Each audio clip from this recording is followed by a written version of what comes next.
Exactement, Oh, 7 heures en Galmedouka, me oui, soleil. avant de nous rendre à Yaoundé, on va souhaiter un excellent anniversaire Mmh. à monsieur Ama Flash. Ma C'est le flash. shooter des stars. Il a toujours une longueur d'avance, Mmh. celui-là. Alors, Ama Flash, on pense très très fort à vous ce matin. Heureux anniversaire. Alors, Monsieur Justin direction Pierre-Sono, Yaoundé, ouais. Parce yeah. que nous allons rencontrer là-bas M. Ghislain Pierre-Arsenault pour la rue de presse, Mhm. avec une des vidéos parues dans la capitale politique. Qu'est-ce qui fait le menu? Monsieur Ghislain Pierre-Arsenault, bonjour. Vous avez le pouvoir.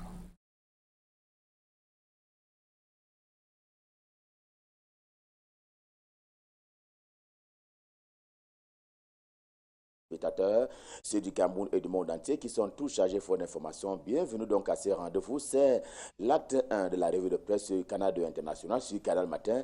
Et merci de nous rester, bien entendu, fidèles. On va commencer par le quotidien camerounais à Capitaux Public, Cameroun Tribune, qui nous renseigne à suffisance sur cette présence hier sur le terrain du Premier ministre chef du gouvernement, Joseph Dion Ngouté, qui est allé ouvrir un colloque national et qui a trait justement à la modernisation de la fonction publique camerounaise. En tout cas, le Premier ministre, on le voit, une principale qui est entourée pour la circonstance d'un certain nombre de membres de son équipe gouvernementale qui est donc allé procéder à cette ouverture. Il s'agit par la suite pour les experts de partager avec les personnels de Joseph Lé, c'est-à-dire le ministre camerounais en charge de la fonction publique et de la réforme administrative. Cameroun Tribune n'est pas sans le dire tout aussi, à savoir qu'il signale l'arrivée hier au Cameroun et c'est un sujet d'espoir en l'une de ces unes, l'arrivée hier au Cameroun d'une mission de la Confédération africaine de football avec à sa tête son président, le président de la CAF, Ahmad Ahmad. Et bien, hier soir, le travail avait déjà commencé, renseigne donc Cameroun Tribune en l'une de ces unes, avec notamment cet échange avec le comité local chargé d'organiser le CHAN qui se tient d'ici à quelques mois, c'est-à-dire en 2020, mais également la CAN en 2021. En tout cas, les deux compétitions seront organisées par le Cameroun. Du sport aussi dans la presse ce matin, c'est avec le quotidien bleu, le journal d'Aman Mana, le jour du jour, qui fait savoir en effet que le contrat a finalement été rendu officiel, à savoir que désormais la FECAFOOT, la Fédération camerounaise de football, est liée à la marque Lecoq Sportif. En tout cas, c'est l'équipementier français qui va désormais assurer, oui, le branding dans et autour de l'équipe nationale de football pour parler des Lions indomptables du Cameroun. Et au chapitre de vœux pour lesquels la saison a été ouverte, on s'en souvient jeudi dernier à la présidence de la République à propos de cette double cérémonie. D'une part, le président recevant les vœux des membres du corps diplomatique accrédité à Yaoundé et d'autre part, ceux des membres des corps constitués nationaux. Ainsi a été ouverte la saison des vœux au Cameroun. Et justement, Paysan Info, édition de ce jour, dit que c'était sans doute symbolique, significatif et même on ne peut plus spécial au regard du contexte actuel, contexte socio-politique. Et pour les besoins de la cause, eh bien, il y a la qualité du cérémonial, celle des discours, eu égard au contexte, je le disais tantôt, sociopolitique que le Cameroun traverse, notamment en ces deux régions, le nord-ouest et le sud-ouest camerounais, lui-même étant pas tout à fait ordinaire en termes de sécurité. C'est sur ces entrefaits qu'a été constatée la non-présence ô combien significative du président de la Chambre haute du Parlement camerounais pour parler du Sénat. Eh bien, Marcel Nyandifendi n'était pas au palais. Prospective nouvelle, le journal de Jean-Baptiste Ebiaye, tout aussi en kiosque ce mardi,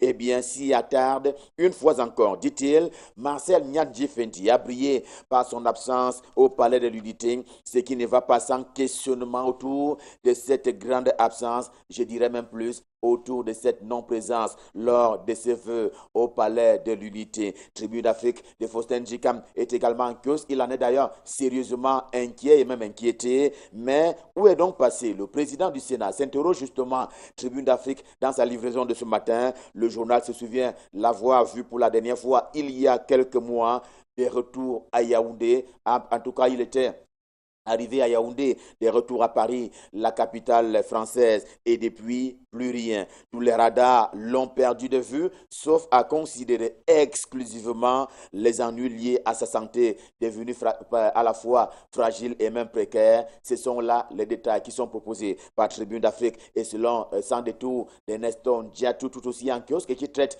de la même question ce matin. Eh bien, le journal est simplement pressé d'ouvrir la succession à la tête du Sénat camerounais, celle de la deuxième personnalité de la République du Cameroun, la grogne il gagne donc du terrain dans les cercles du pouvoir. Apprend-on du journal sans détour dans sa livraison de ce jour en faisant confiance à ses murmures. Sans détour, le journal pense sérieusement à un éventuel remplacement de Marcel Nyadifendi à la tête de la Chambre haute du Parlement camerounais. En attendant cette éventualité, Éducation Hebdo, comme son nom l'indique d'ailleurs, donne aux jeunes Camerounais à livrer leurs opinions s'agissant de la gestion qui a été faite du Cameroun lors des 12 précédents mois. Eh bien, notamment pour ce qui est de la gouvernance made John Ngouti, un vox pop qui a été réalisé par le journal et qui est d'ailleurs étalé sur 6 pages dans cette publication ce matin, rend compte des avis des jeunes Camerounais sur les performances du premier ministre chef du gouvernement Joseph John Ngouti, qui totalise 1 an et 10 jours à la tête du gouvernement en ce 14 janvier 2020. Autant le dit avec le journal Le Point Hebdo, il aura été fantastique, en tout cas c'est le vocable qui a été choisi par le journal, car la vie n'a pas été un long fleuve tranquille pour le Cameroun en 2019. Il fallait construire et organiser la résistance nationale face à ce que le journal appelle les bandes des armées dans le nord-ouest, le sud-ouest, mais aussi l'est du Cameroun. Et pourquoi ne pas mentionner le cas de la région la plus au nord du Cameroun, c'est-à-dire l'extrême nord. Eh bien, la guerre martiale comme la guerre non martiale, voilà donc les deux types de guerres que devait mener l'équipe Joseph John Ngouti à l'occasion des 12 premiers mois qu'il a déjà passé à la tête de l'immeuble étoile, appellation contrôlée de Paul Ngounou. Eh bien, cela aura été préoccupant avec notamment les têtes d'affiche qui sont proposées par le journal ce matin. Question de saluer leur travail aux côtés du chef du gouvernement, Joseph John Ngouti. Mais le travail, bien entendu, doit continuer en vertu du principe de la continuité du service public dans tous les secteurs de la vie nationale, à l'instar de la sauvegarde de l'ordre public et le maintien de la paix. En tout cas, le quotidien L'Épervier en kiosque ce matin prend ainsi pour prétexte la conférence des gouverneurs de nos 10 régions qui se tient à Yaoundé, la capitale camerounaise. Et bien, question d'énoncer les mesures déjà retenues pour assurer la sérénité lors du vote 9 février 2020, car, faut-il le rappeler, le Cameroun tient 2 élections en cette date-là. La veuve est également en kiosque ce matin. Autant en préciser quels sont les tenants et les aboutissants de ces mesures de Paul Atangandji, le ministre en charge de l'administration territoriale, qui a donc mis les petits plats dans les grands, et cela en mettant en garde les troubleurs, que dis-je, les fauteurs de troubles. Et selon le ministre de l'administration territoriale, eh bien, la loi va s'abattre sans restriction sur les éventuels fauteurs de troubles. Le journal La République est également en kiosque et il réplique d'ailleurs que l'enjeu est de permettre, bien entendu, à chaque Camerounais de pouvoir accomplir son devoir citoyen. Pour parler du vote qui va donc être exercé par les Camerounais le 9 février prochain, le journal La République, tout aussi en kiosque ce matin, parle donc de cette mesure préventive et même qui s'en va être répressive par la suite et qui a été ainsi énoncée et dictée par le ministre Paul Atangandji à l'occasion justement de l'ouverture des travaux en termes de conférences des gouverneurs de nos 10 régions qui sont réunis dans la capitale Yaoundé. Le quotidien est également en kiosque ce matin. Il fait pareil, question de montrer toute la volonté politique gouvernementale, celle qui consiste justement à sécuriser les élections, c'est-à-dire les électeurs et aussi les candidats à cette compétition politique, c'est-à-dire les élections législatives et municipales qui vont donc se tenir le 9 février prochain. Et aux yeux du journal, si elle reste une conquête permanente, la sécurité est comme si elle était déjà acquise. Génération Libre, également en kiosque ce jour, rappelle aux mauvaises intentions qu'en la matière, eh bien, ce qui n'est pas permis est simplement interdit. Avis donc aux éventuels fauteurs de troubles, ainsi que l'a brandi justement le ministre Paul Atangandji de l'administration territoriale. Avis donc à toute velléité contraire à l'ordre public. Cet avertissement est repris par le journal L'Orphelin, lui aussi en kiosque ce jour, lequel parle en définitive des mises en garde contre toute velléité de désordre. Ces élections législatives et municipales vont et devraient se tenir avec le respect de l'ordre public et dans l'ordre républicain. Ces élections, disais-je tantôt, on le sait, sont sous-tendues par un texte qui a été récemment voté par le Parlement camerounais. Il porte notamment Code général des collectivités territoriales décentralisées. C'est ce dont parle justement le journal Le Municipal, tout aussi en kiosque ce jour, à savoir le Code général des collectivités territoriales décentralisées, un texte innovant, innovateur, qui opère presque une révolution entre ce qui se pratiquait jusque-là et ce qui s'en va être sur le terrain. Il a fallu simplement 15 ans d'espoir car il était attendu depuis 2004 que soient appliquées les dispositions légales en la matière, c'est-à-dire en matière d'accélération de la décentralisation au Cameroun. Et ces mesures-là s'avéraient déjà caduques. La curiosité aujourd'hui pour le journal, c'est de savoir comment tout cela sera mis en mouvement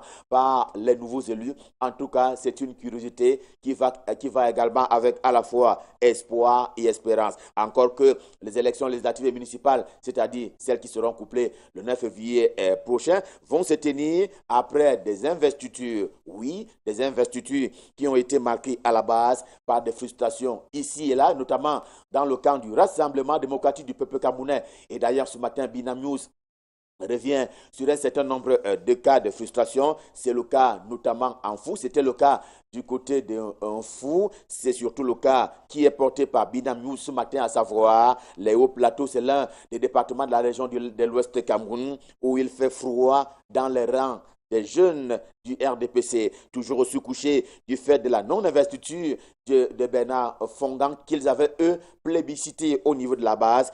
Binam News parle donc d'une déception jamais égalée des jeunes de ces départements, les hauts plateaux, région de l'Ouest Cameroun, qui n'en reviennent toujours pas de la non-investiture de Bernard Fongan. Au contraire, le bimensuel Réflexion également en kiosque ce jour rapporte pour les dénoncer les manœuvres de la division pour ce qui est du département du Djaïlebo, région du sud de Cameroun. Eh bien, il y a là-bas une certaine élite qui travaille à la division dans l'ombre et cela ne fait pas les affaires du vivre ensemble et notamment de la cohérence que l'on sait souhaité de ce côté-là dans les rangs du RDPC. Celle-là remue le couteau pour parler d'une certaine élite dans la plaie alors que le processus court depuis belle lurette maintenant et d'ailleurs il s'en va vers la fin en termes d'aboutissement, en termes des élections qui vont se tenir, ce après quoi seront proclamés les résultats. C'est justement le journal, lequel journal publie au passage une correspondance hélas adressée au président national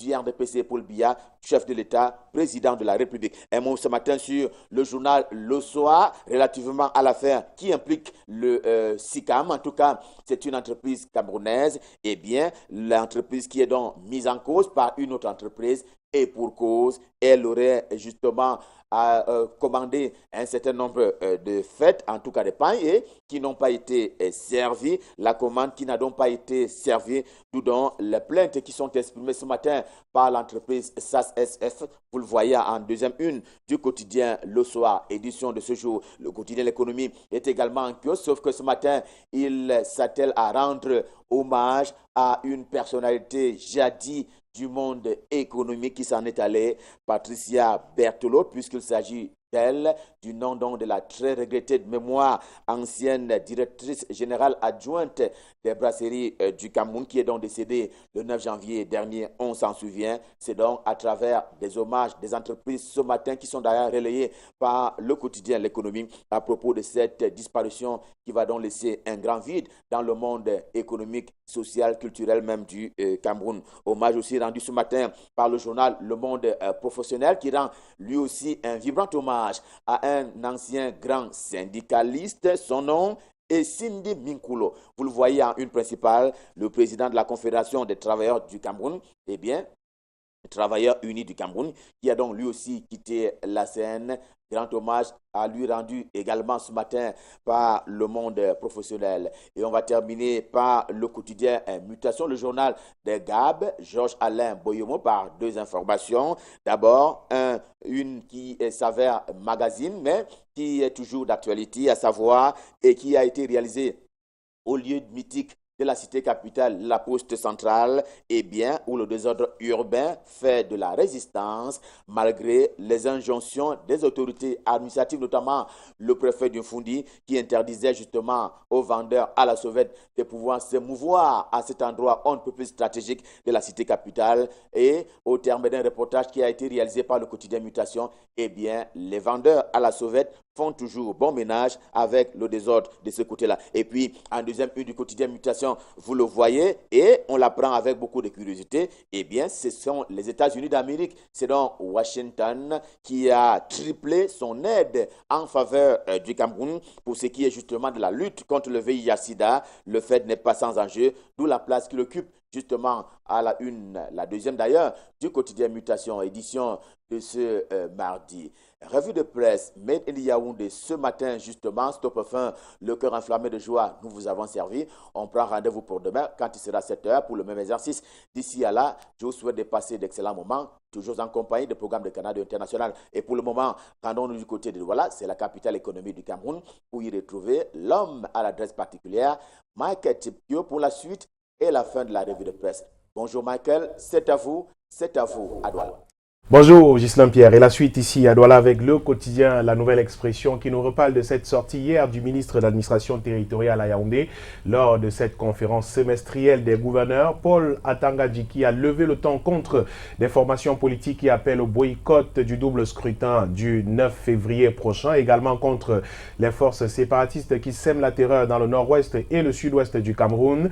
Le ministre de l'administration territoriale qui les a mis en garde dans une sortie musclée dont les extraits sont proposés par le quotidien La Nouvelle Expression ce jour. Le MINAD qui a donc mis au point une stratégie et cette dernière repose sur les chefs d'État qui devraient utiliser les mêmes armes que la formation politique qui appelle au boycott des élections, la communication bien sûr. En effet, le ministre de l'administration territoriale a demandé aux gouverneurs des régions d'organiser des tournées dans leurs unités administratives respectives. Le but est de se rapprocher des populations pour redorer le blason du gouvernement. Ainsi, l'État entend employer des grands moyens pour réduire au silence les acteurs politiques qui sortiront des rangs, a martelé le ministre de l'administration territoriale. Et face à de tels comportements rétrogrades et obscurantistes, les muscles de l'État se mettront en branle et toute velléité de désordre venant de quiconque et indépendamment de son statut social sera traitée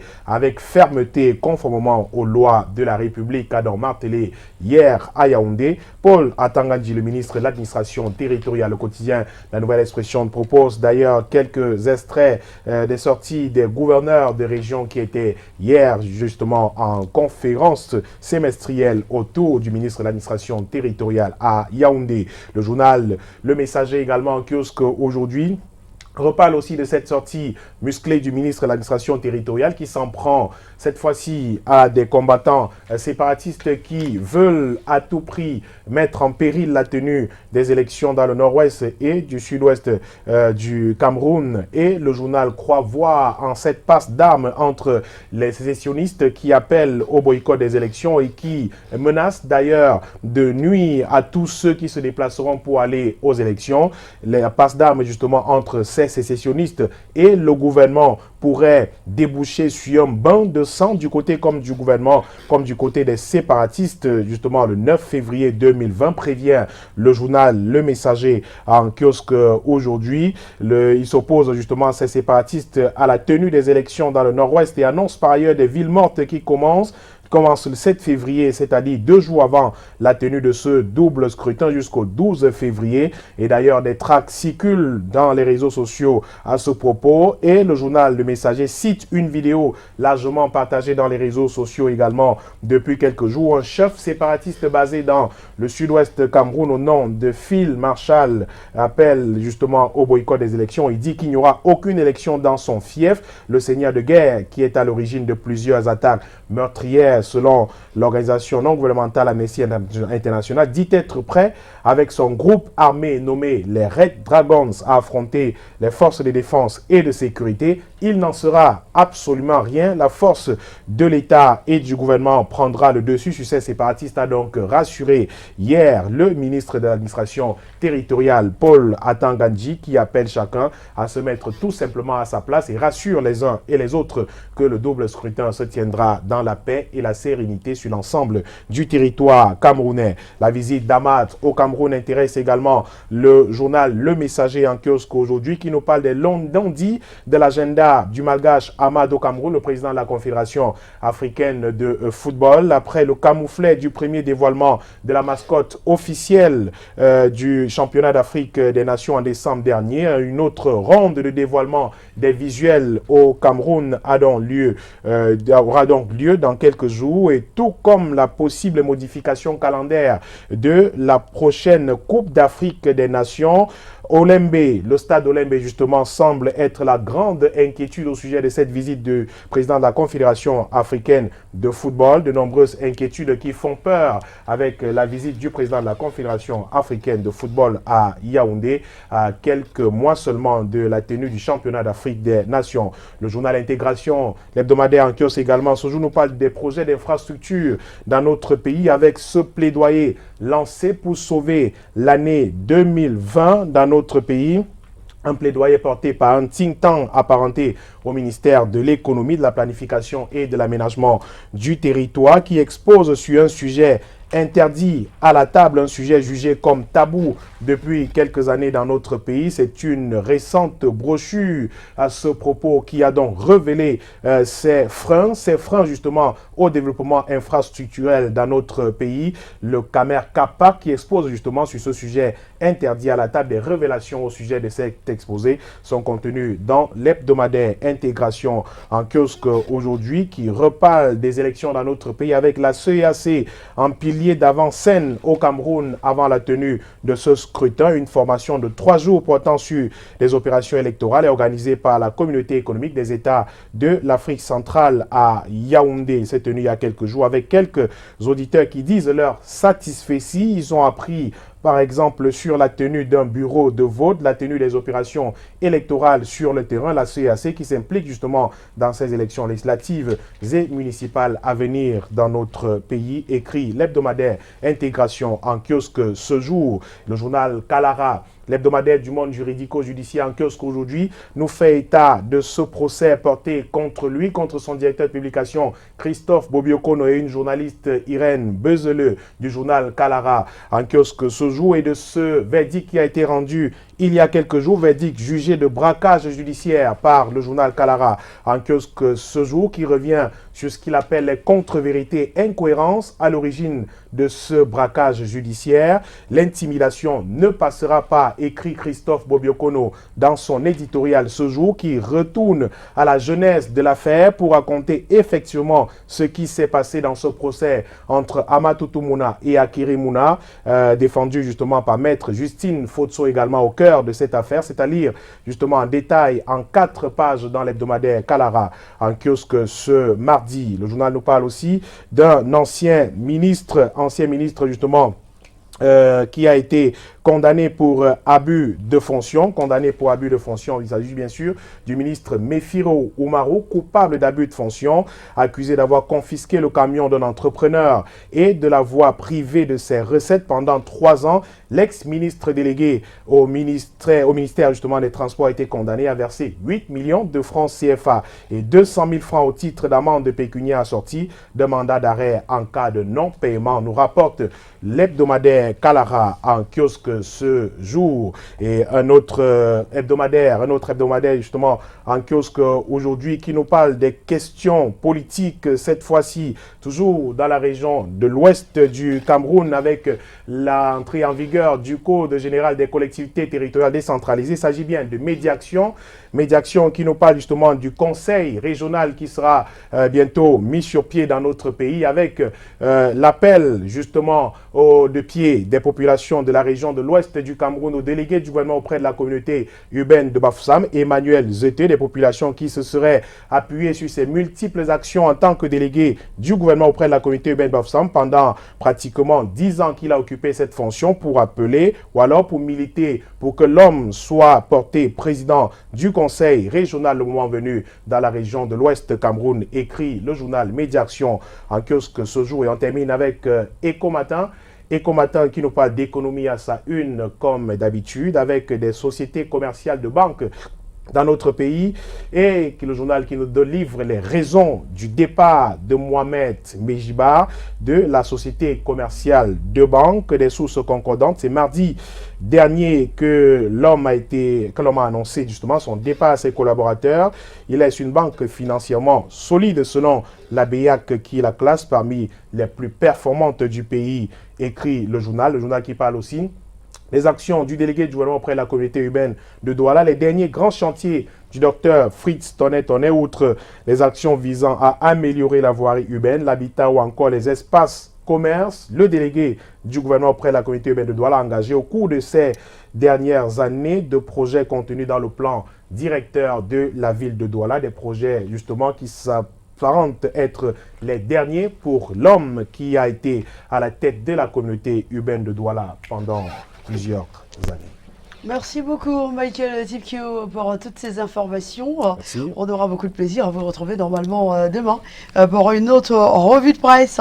Nous sommes déjà le 14 janvier, messieurs. Oui. Est-ce qu'on souhaite encore bonne année, oui, à quelques personnes? oui, Ah ouais, jusqu'à la fin du mois? Je crois que c'est jusqu'à la fin. Au D'accord. 31 janvier, vous voulez souhaiter... Vous avez épuisé votre stock? Écoutez, je n'avais pas eu l'occasion d'en souhaiter beaucoup depuis le début, mais écoutez, si vous insistez, je Oui. vais souhaiter bonne année à un fidèle de cette tranche de l'émission Canal Matin d'abord et de la revue de presse. Il s'appelle Abakar justement, Abadam. Abakar Abadam. Il est l'un des responsables de la succursale littorale chez Nextel Cameroun. Il nous regarde certainement ce matin. Je lui souhaite une très bonne année. Bonne année, monsieur le directeur. Alors, Bonne année à toutes les personnes qui... Et bonne année à un autre directeur, un directeur qui peut en cacher un autre, c'est le directeur des ressources humaines du Canada International, monsieur Oriol Lonkio. Je lui souhaite une bonne année. bonne année à Voilà. monsieur Oriol Lankio. Voilà. Merci beaucoup, ça t'a passé 27 minutes à l'instant, petite période de pub. D'accord.